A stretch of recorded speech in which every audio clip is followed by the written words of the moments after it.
Olá, meus queridos irmãos da Sociedade Espírita Cristã Vinha de Luz. É com muita honra e muita alegria que mais uma vez me dirijo a vocês para comentarmos mais uma passagem de Jesus Cristo retratado no Evangelho segundo o Espiritismo, dessa vez no capítulo 23, itens 4 a 6, subtítulo Estranha Moral, e tratando do assunto hoje chamado Abandonar Pai, Mãe e Filhos. Vamos fazer a apresentação desse tema exatamente em função do que, por incrível que pareça, acontece ainda hoje quando se leva ao pé da letra as questões apresentadas por Jesus. Então, vamos fazer a leitura da página de abertura, que é da coleção Fonte Viva, Caminho, Verdade e Vida, justamente Jesus. É uma obra trazida até nós por Francisco Cândido Xavier, na psicografia que nos trouxe, com que nos brindou o nosso querido irmão Emmanuel. A lição é de número 154, Renunciar. E todo aquele que tiver deixado casas, irmãos, irmãs, pai, mãe, mulher, filhos ou terras, por amor do meu nome, receberá 100 vezes tanto e herdará a vida eterna. Jesus, por Mateus, no capítulo 19, versículo 29. Nesse versículo do Evangelho de Mateus, o Mestre Divino nos induz ao dever de renunciar aos bens do mundo para alcançar a vida eterna. Há necessidade, proclama o Messias, de abandonar pai e mãe, mulher e irmãos do mundo. No entanto, é necessário esclarecer como renunciar. Jesus explica que o êxito pertencerá aos que assim procederem por amor de seu nome. À primeira vista, o alvitre divino parece contrassenso. Como olvidar os sagrados deveres da existência se o Cristo veio até nós para santificá-los? Os discípulos, precipitados, não souberam atingir o sentido do texto nos tempos mais antigos. Numerosos irmãos de ideal recolheram-se à sombra do claustro, esquecendo obrigações superiores e inadiáveis. Fácil, porém, reconhecer como Cristo renunciou. Aos companheiros que o abandonaram aparece glorioso na ressurreição. Não obstante as hesitações dos amigos, divide com eles no cenáculo os júbilos eternos. Aos homens ingratos que o crucificaram, oferece sublime roteiro de salvação com o Evangelho e nunca se descuidou um minuto das criaturas. Observemos, portanto, o que representa renunciar por amor ao Cristo. É perder as esperanças da terra, conquistando as do céu. Se os pais são incompreensíveis, se a companheira é ingrata, se os irmãos parecem cruéis, é preciso renunciar à alegria de tê-los melhores ou perfeitos, unindo-nos ainda mais a eles todos, a fim de trabalhar no aperfeiçoamento com Jesus. Acaso não encontras compreensão no lar? Os amigos e irmãos são indiferentes e rudes? Permanece ao lado deles mesmo assim, esperando para mais tarde o júbilo de encontrar os que se afinam perfeitamente contigo. Somente desse modo renunciará aos seus, fazendo-lhes todo o bem por dedicação do Mestre e somente com semelhante renúncia alcançarás a vida eterna.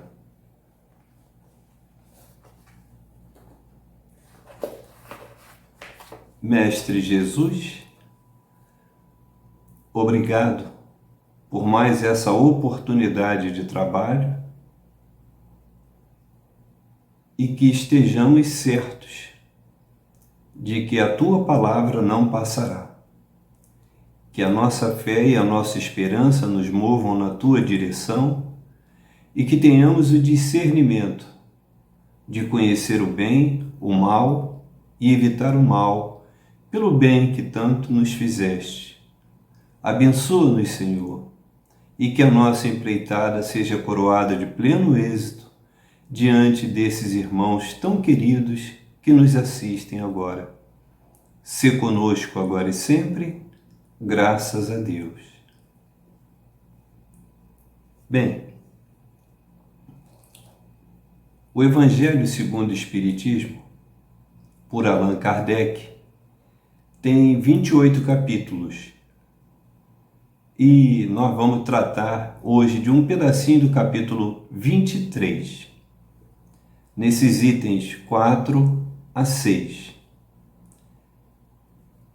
Se volvermos ao capítulo 1 desse mesmo Evangelho segundo o Espiritismo, no seu item 2, nós teremos lá escrito: na lei mosaica há duas partes distintas, a lei de Deus, promulgada no Monte Sinai, e a lei civil ou disciplinar decretada por Moisés.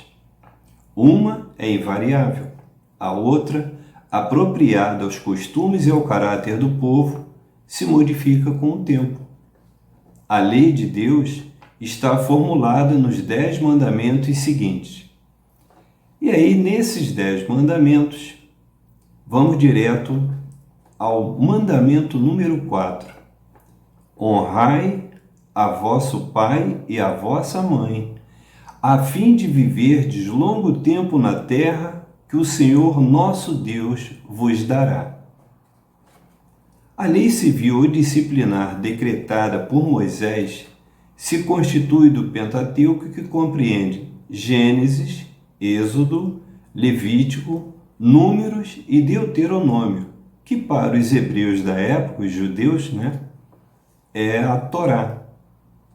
Há inclusive no livro de Levítico, no capítulo 19, versículo 32, o seguinte: diante das cães te levantarás e honrarás a face do ancião e temerás o teu Deus. Eu sou o Senhor. Então, Levítico também trata dessa questão do respeito, e quando usa o termo cães, é quando se fala a fronte encanecida, ou seja, quando os cabelos já estão brancos e a face já está enrugada de tanto trabalho em favor da família, em defesa dos filhos, a criação, e aí vem a lei do retorno, onde é necessário que os filhos se dediquem a esse cuidado dos idosos. Então, a severidade, a vingança, a ira de Deus eram atributos imperativos na letra de Moisés, pois naquela época havia o predomínio da força sobre o direito. A escravidão, que envolvia política, economia, o credo, a raça, a paz social, tudo isso era complicado pela escravidão. Então era um patriarcado conservador, a luta pela posse de bens, pela posse de pessoas, a humanidade era essa. Aparentemente, estamos livres? Não. Acreditamos, inclusive, que nós também, hoje encarnados, estivemos lá naquela época. Não podemos garantir. Então, a crença de um Deus único, a substituição de sacrifícios humanos pelo sacrifício de animais, o início da valorização do ser humano, no entanto, eram convicções que já acentuavam naquela sociedade. E, nesse contexto, é que surge Jesus Cristo, no considerado ano zero, segundo os doutrinadores. Roma, na política expansionista, levara seus exércitos até a Palestina no ano 64, através do general Pompeu. O Egito já havia sido conquistado, alcançado em 63 a.C. com o general Marco Antônio. E lá no ano 58 também a.C., com o general Júlio César, o Império Romano chegou até as Gálias, que nós conhecemos como a França. Então, a influência política, a cobrança de impostos, a mistura de culturas, a implementação de infraestrutura, os cultos religiosos, tudo contribuía para que a Palestina vivesse em sobressaltos diários. Mas Jesus chegara. Então, há inúmeras obras e registros dando conta de que em Roma ascendera o trono o primeiro imperador, Augusto, no ano de 27 a.C., que só deixou o trono no ano 14 depois de Cristo com a sua morte, sendo então substituído por um dos piores deles, Tibério. E esse progresso, chamado inclusive de século de Augusto, é um progresso muito sensível em todas as áreas que Roma pôde experimentar e todas as colônias subordinadas a eles. Também com a construção de teatros, edifícios suntuosos, palácios, praças, avenidas, urbanização, enfim, era uma melhoria que Roma alcançava e que os outros também, nesse diapasão, acabavam beneficiados. Havia inclusive a chamada Pax Romana, porque havia como que uma paz não duradoura, mas controlável, em função dessa evolução e da presença de Jesus. E Jesus Cristo, então, nos trouxe o exemplo máximo para a humanidade do que seria a humildade quando surgiu na manjedoura. Então, os principais registros dessa fulgurante passagem, que em verdade Jesus não passou, ele ainda está, né? Nós vemos nos 4 evangelhos que correspondem ao Novo Testamento.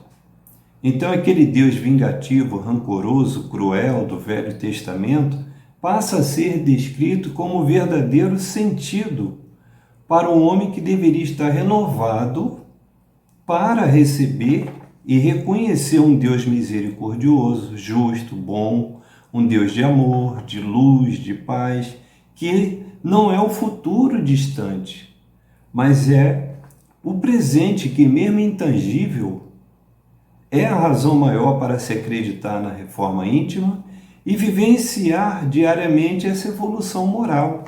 Única maneira de se alcançar essa plenitude dos costumes, dos deveres, da consciência cósmica realmente do universo, mas tudo isso dentro de nós, com essa reforma.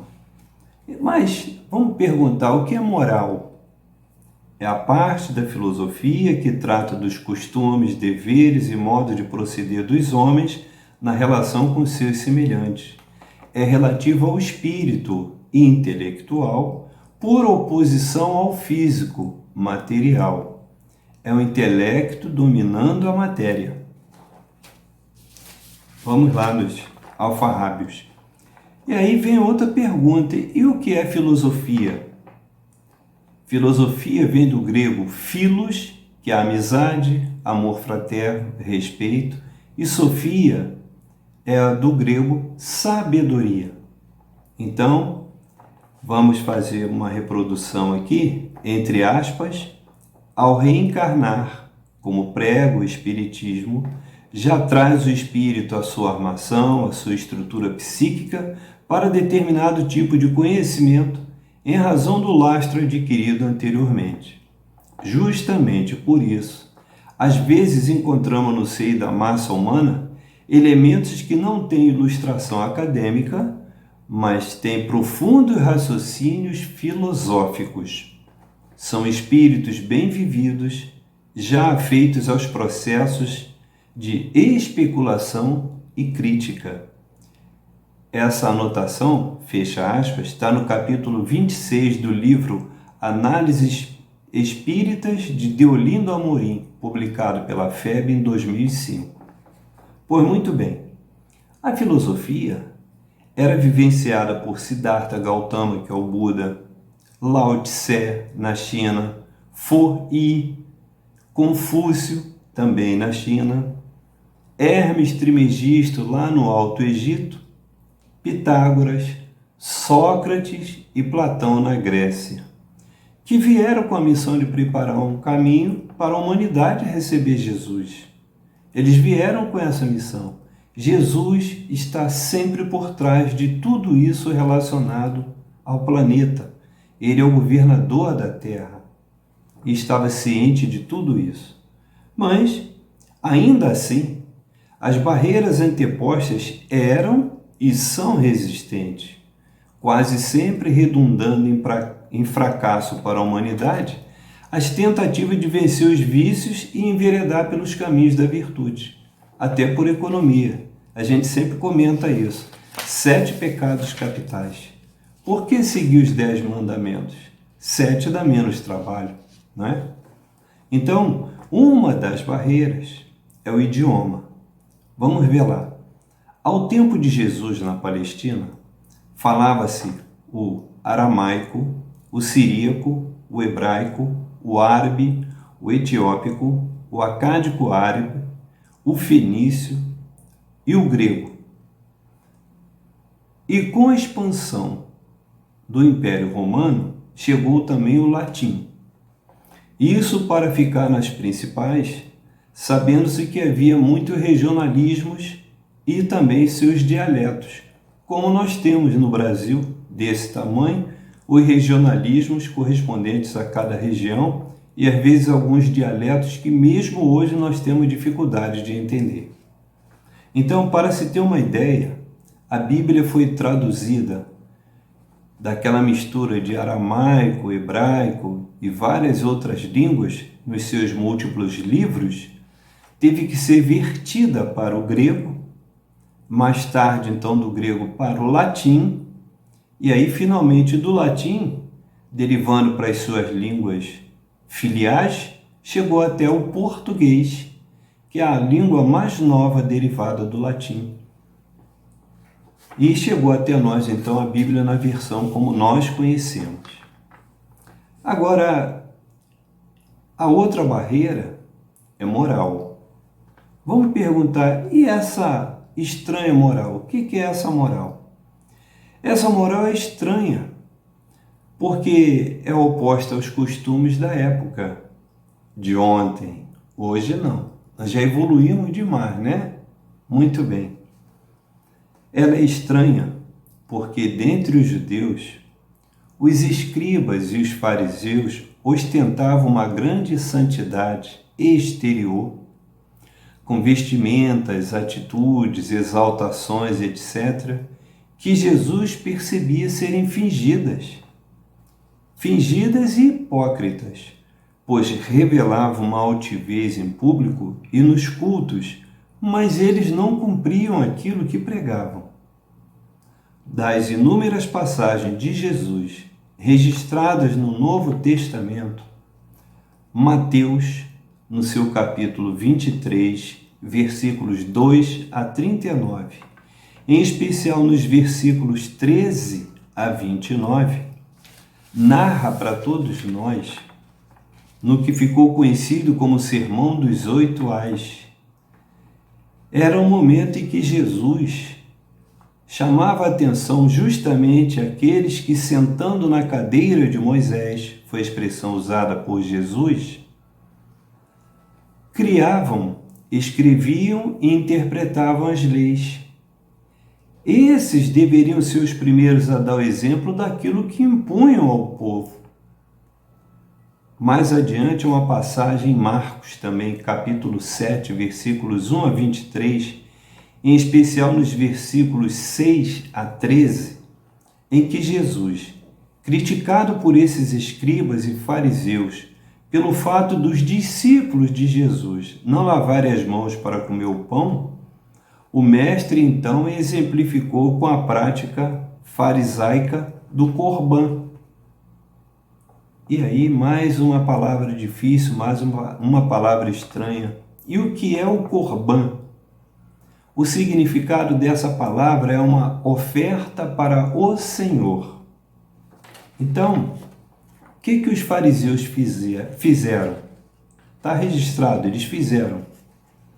Eles protagonizavam um falso sentimento de religiosidade, pois criaram uma lei que permitia aos judeus em geral, não era específico para os fariseus, permitia que eles doassem, oferecessem a Deus os próprios bens, o que eles tinham dentro de casa. Não era só uma parte do que auferiam com o trabalho. Eles eram trabalhadores. Mas esses bens eles ofertavam a Deus para justificar a negativa de ajudar os próprios pais, já idosos, cansados de tanto trabalhar e impossibilitados de arcar com o próprio sustento. E nessas circunstâncias, vai uma observação importante. Um pouquinho d'água.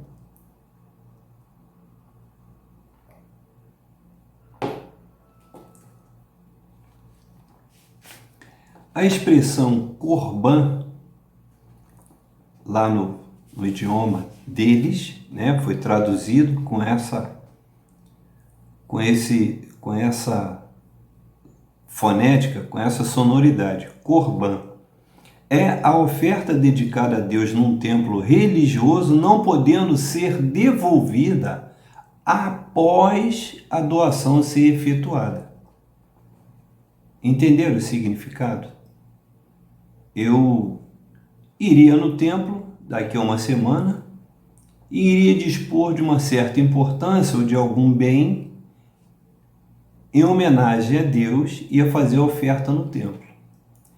Depois que eu praticasse esse ato, aquilo que eu doei não poderia ser devolvido para mim ou para cuidar propriamente de mim ou de cuidar dos meus próximos, em especial aos pais, após a doação.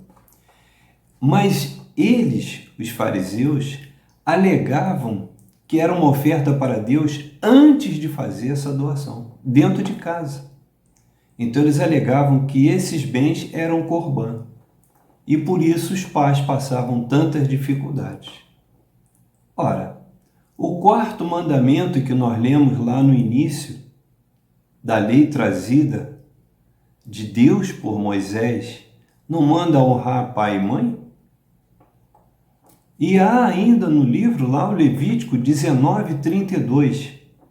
Diante das cães te levantarás e honrarás a face do ancião e temereis o teu Deus. Eu sou o Senhor. Então, eles sabiam disso. Eles eram legisladores.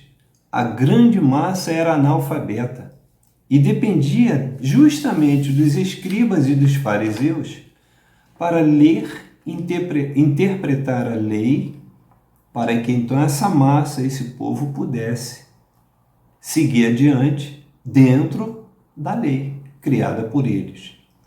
Então, há uma explicação aqui sobre essa moral que era estranha, a estranha moral, porque contrariava tudo aquilo que eles estavam acostumados a escrever, determinar e não cumprir.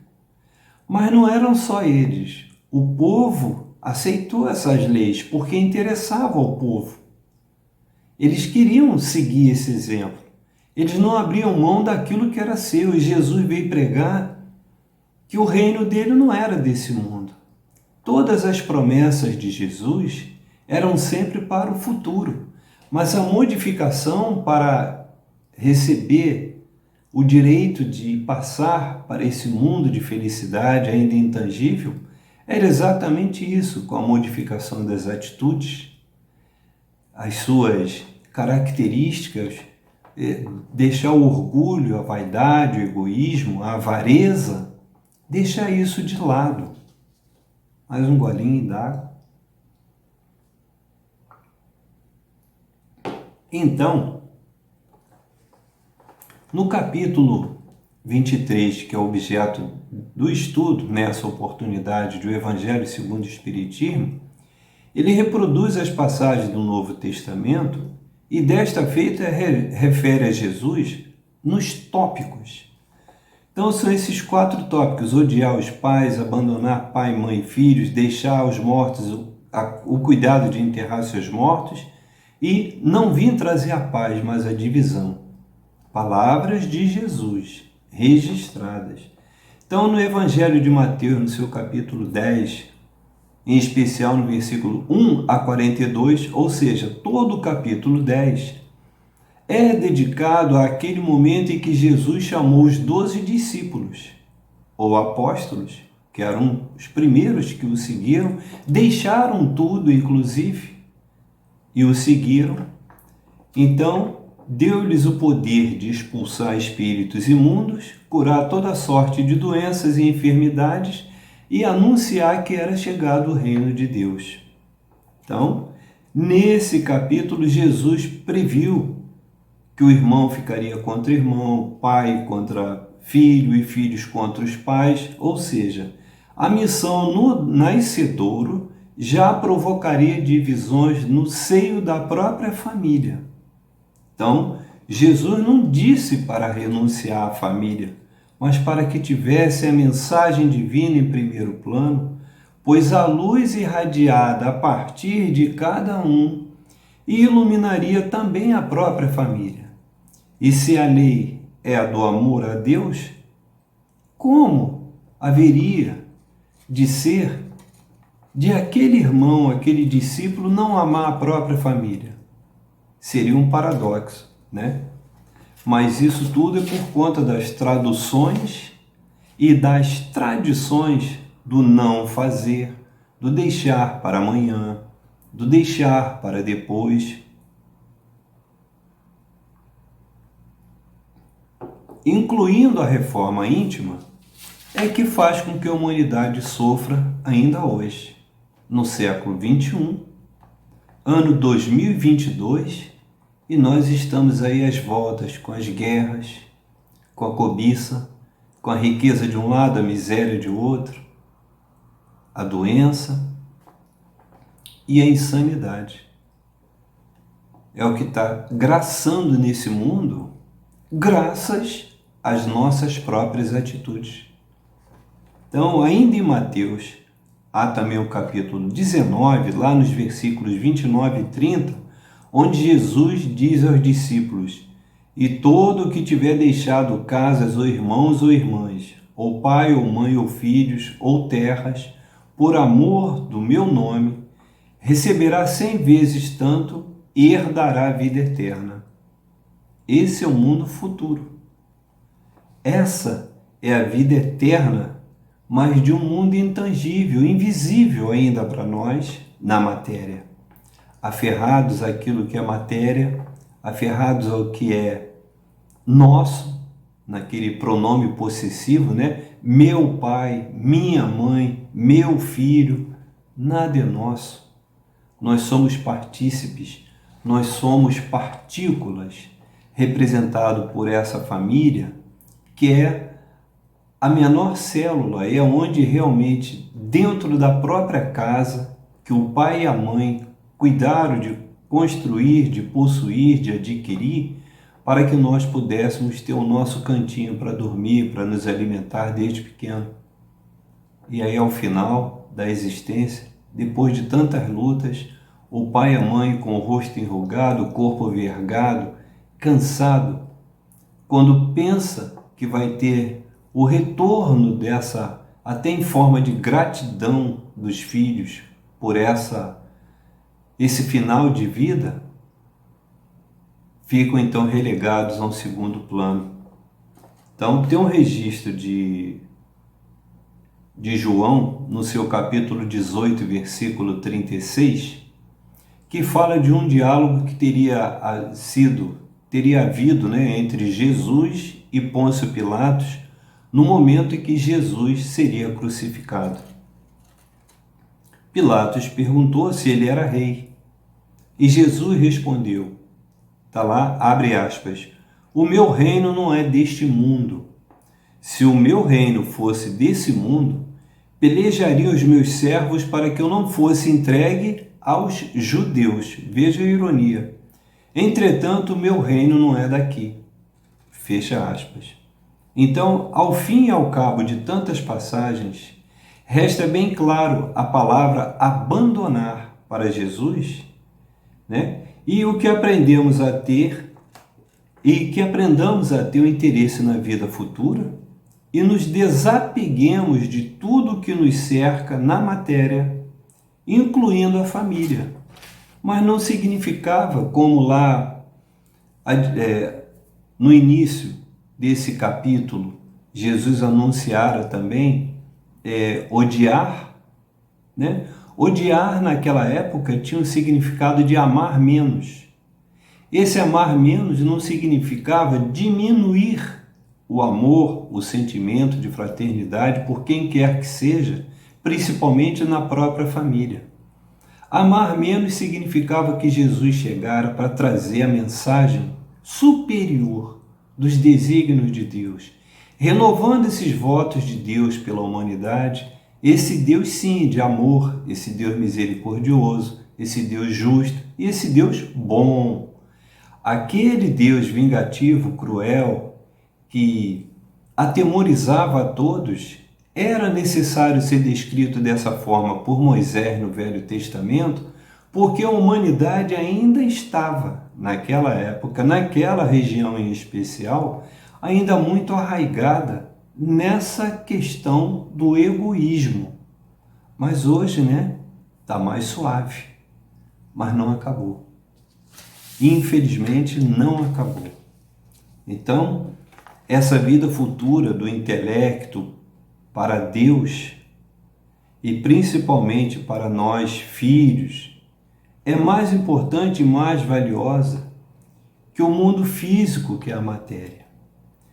Aqueles filósofos que nós faláramos no início dessa apresentação já mostravam esse caminho. E o que aconteceu com Sócrates, por exemplo?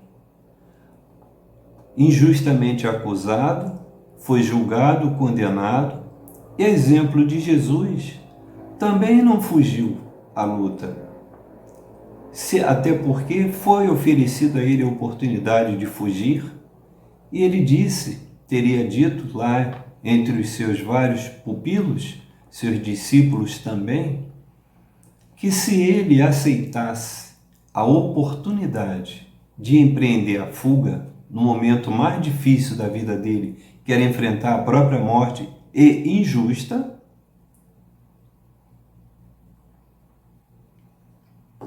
ele estaria simplesmente virando um apóstata.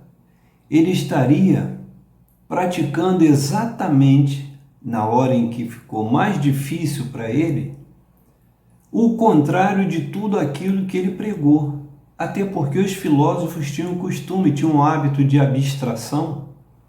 Eles simplesmente pareciam que estavam desligados de tudo à volta deles.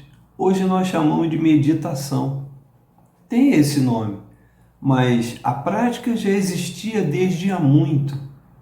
Então ele estaria contrariando tudo. E Jesus, 400 anos depois, quando passou, mas está entre nós, Jesus não se foi, onde 2 ou mais estiverem reunidos em nome dele, ele aí estará. Foi a mensagem que ficou.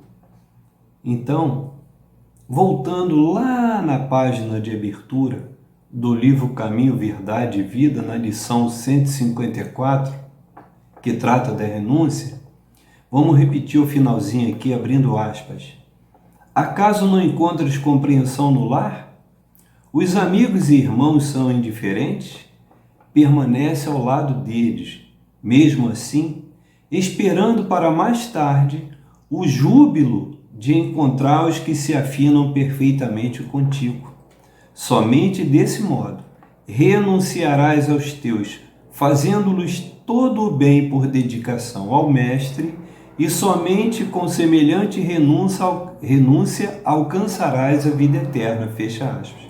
Então é disso que Jesus falava. Era isso que Jesus pregava. Não era para odiar. Esse odiar da época tinha o significado de amar menos, porque a lei de Deus prevalece sobre tudo e sobre todas as coisas. A lei de Deus, como Moisés nos trouxe lá nos 10 mandamentos, e o Pentateuco em especial para os judeus, é superior a todas as leis que o próprio Moisés trouxe. E os escribas e fariseus, deturpando aquilo que Moisés trouxe, conseguiram criar novas leis que favoreciam exatamente a prática do egoísmo, da avareza, em detrimento da própria família, em especial dos próprios pais, esses mesmos escribas e fariseus que criticavam Jesus, tentando opor Jesus contra a massa, até que finalmente o conseguiram, sob várias acusações, e Pôncio Pilatos, que em tese não tinha nada com isso, mas era o procônsul responsável por aquela região, teve a responsabilidade de lavar as mãos ao final de tudo. Mas está registrado que ele não via em Jesus nenhuma prática de crime, naquilo que falava, naquilo que fazia. Foram os próprios judeus, capitaneados pelos saduceus e fariseus, que não podiam matar, a lei romana proibia. Então eles criaram toda essa sorte de situações constrangedoras para Jesus, e ele, a expressão maior do amor de Deus por toda a humanidade, foi sacrificado, mas não podia voltar atrás. Primeiro porque é verdade, e segundo porque era a missão que competia a ele. Ele sabia tudo antes que acontecesse. Ele percebia tudo isso antes que esses fatos viessem à luz para a massa, para a população, para a humanidade da época. E assim é até hoje. Ele está à nossa espera, desde que nós passemos de ano nessa escola da vida e consigamos chegar à perfeição. Aí nós teremos Jesus diante de nós.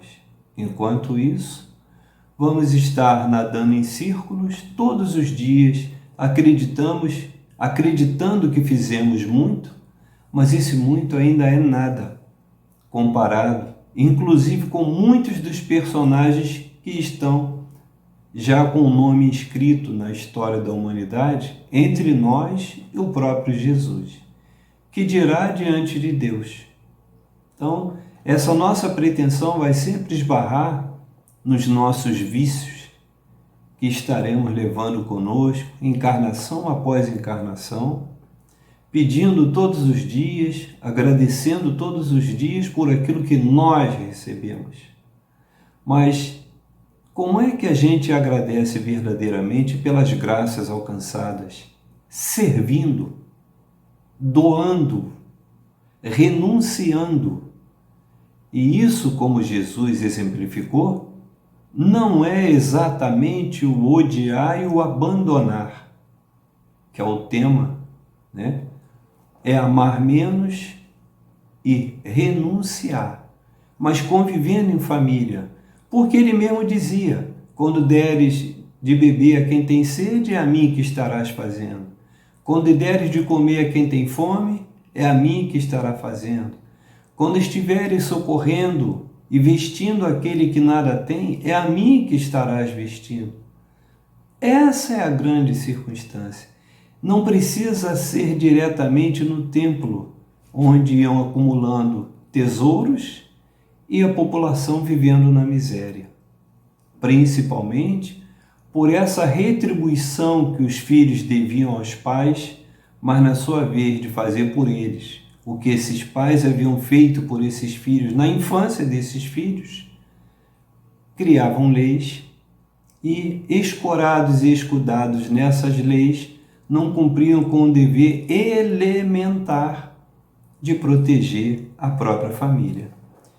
Então, observem o seguinte: o Evangelho de Marcos foi o primeiro, em verdade, não é Mateus. Marcos escreveu o primeiro Evangelho. Ele foi escrito em Roma, mas como Marcos estava em Roma e dependia de explicar ainda o que era de fato aquele Evangelho, o que eram os judeus, para os gentios, para os romanos, ele foi escrito no ano de 64 depois de Cristo. Já tinha mais de 30 anos que Jesus tinha partido na carne, na matéria, e foi quando Marcos mostrou a essência do que era ser cristão. O Evangelho de Mateus, cronologicamente é assim, é o segundo Evangelho, ele foi escrito em Jerusalém no ano de 70 depois de Cristo, justamente quando Roma arrasou Jerusalém, no mesmo ano. E era para a comunidade de judeus, para que perseverassem, tivessem fé, tivessem forças. E o Evangelho de Lucas foi escrito em Antioquia, no ano 80 depois de Cristo, e dirigido para os gentios. O Evangelho de João, finalmente, foi escrito em Éfeso, quando João Evangelista já estava tomando conta de Maria, a casinha lá no monte, lá no alto do morro, que virou casa da Mãe Santíssima, enquanto João peregrinava na cidade abaixo, Éfeso e as cercanias, foi escrito em 95 depois de Cristo e dirigido aos gentios. Então, no Velho Testamento, em Levítico, voltando lá em 19:32, a lei mosaica determina que se proteja os pais e idosos em geral. Nós chegamos ao século 21 e vejam só. Eu vou citar para vocês que aqui a gente precisa de fato copiar.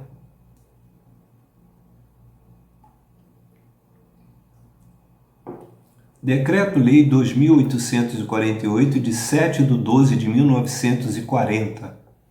É o Código Penal Brasileiro. Modificado, atualizado, com várias inserções trazidas pelas leis, para, inclusive como era naquela época. Novos hábitos, novos modos, novos costumes, novas leis para ditar a ordem no rumo do progresso, que deve ser material, intelectual e principalmente moral. Então, o Código Penal Brasileiro é de 1940, já do século passado, e diz assim, em especial no artigo 133, abandonar a pessoa que está sob seu cuidado, guarda, vigilância ou autoridade e por qualquer motivo incapaz de defender-se dos riscos resultantes do abandono.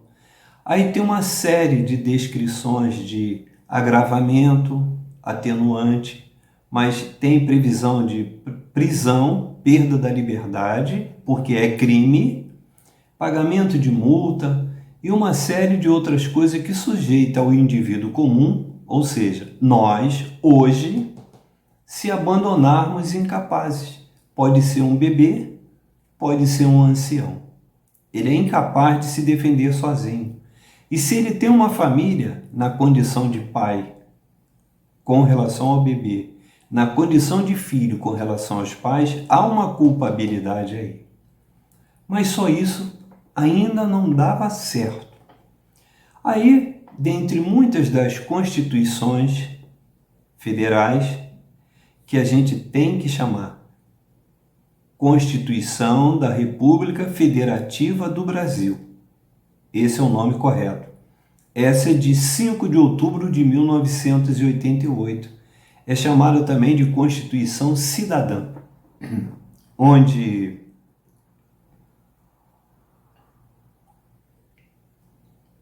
os direitos do cidadão brasileiro estão mais vivamente elencados e as obrigações também. Então ela traz no artigo 226 o seguinte: a família, base da sociedade, tem especial proteção do Estado. Aí vem também nesse mesmo capítulo, diz assim, artigo 229, os pais tem o dever de assistir, criar e educar os filhos menores, e os filhos maiores têm o dever de ajudar e amparar os pais na velhice, na carência ou enfermidade. E não para por aí. Além do Código Penal e da Constituição da República Federativa do Brasil, edição de 1988, quando chegou em 1990, precisamente no dia 13 de julho de 1990, foi publicada a Lei 8.069, que é o Estatuto da Criança e do Adolescente. Diz lá no seu artigo 1º: esta lei dispõe sobre a proteção integral à criança e ao adolescente. Mais adiante, foi criada a Lei 10.741, de 1º de outubro de 2003, que é o Estatuto do Idoso, para onde todos nós que ainda estamos encarnados, invariavelmente seremos dirigidos. Significa a passagem do tempo. E o tempo vai cobrar o seu preço, porque tudo que é ser vivo nasce, cresce, reproduz e morre. Morre a matéria, mas fica o espírito. Mas vamos lá nesse Estatuto do Idoso. Parte do artigo 3º da Lei 10.741, de 1º de outubro de 2003. É obrigação, aqui não é mais dever, é obrigação da família, da comunidade, da sociedade e do poder público assegurar ao idoso, com absoluta prioridade, a efetivação do direito à vida, à saúde, à alimentação. E aí vem um elenco de várias outras atividades, como acesso à educação, acesso à cultura, ao lazer, à diversão, o acesso à socialização, que é conduzir, levar para shopping, levar ao cinema, levar ao teatro, participar das festas, os aniversários, as comemorações, vai passear na praia, vai ao futebol. É claro que nós temos que respeitar hoje esse momento em face da pandemia, trazida como consequência exatamente dessa falta de amor, dessa falta de cuidado, em primeiro plano dentro da própria família, e depois essa atitude se espraiando entre os vizinhos, dos moradores da rua onde se vive, ao bairro, à cidade, ao estado e ao país. Como nós sempre falamos, leis não faltam. O que falta é cumprir a lei. Agora, é necessário. Há a necessidade, melhor dizendo, de ter uma lei que determine que eu tenha que amar o meu filho, eu tenha que amar o meu pai. Como pode uma lei determinar sentimento? Já se passaram 2000 anos da passagem do Cristo lá na Palestina. Mas Jesus é do mundo. Jesus é o mundo. Até quando as nossas atitudes, os nossos egoísmos, o nosso psiquismo, porque está tudo dentro da nossa cabeça, é tudo resultado do nosso intelecto, que ainda está arraigado, agarrado, firmemente condicionado naquele sentimento primitivo, mesmo tendo passado 2000 anos e com todos os exemplos deixados por Jesus através do Novo Testamento, nas palavras trazidas até nós por esses evangelistas, nas traduções de que faláramos no início da apresentação desse trabalho, mas tudo isso que Jesus veio para mostrar, veio para cobrar da humanidade daquela época, permanece como uma chaga viva, não na matéria, mas no intelecto. Essa chaga está viva dentro de nós, em especial pelo orgulho, pela vaidade, pela avareza, pelo egoísmo.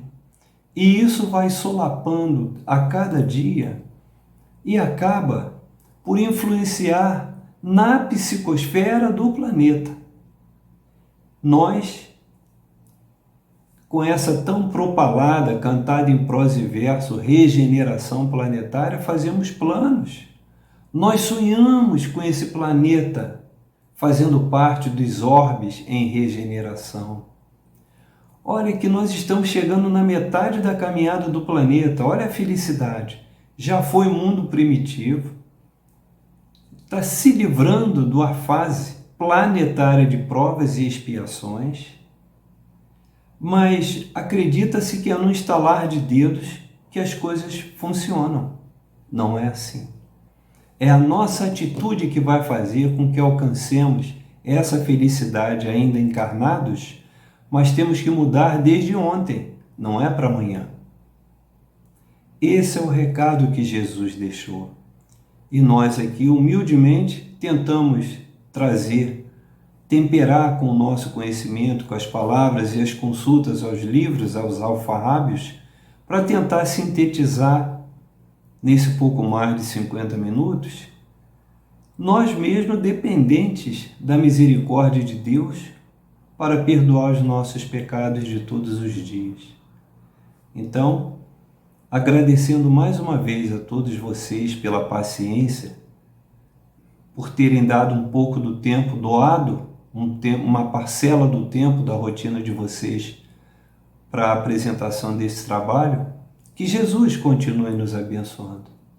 Em especial, a Sociedade Espírita Cristã Vinha de Luz,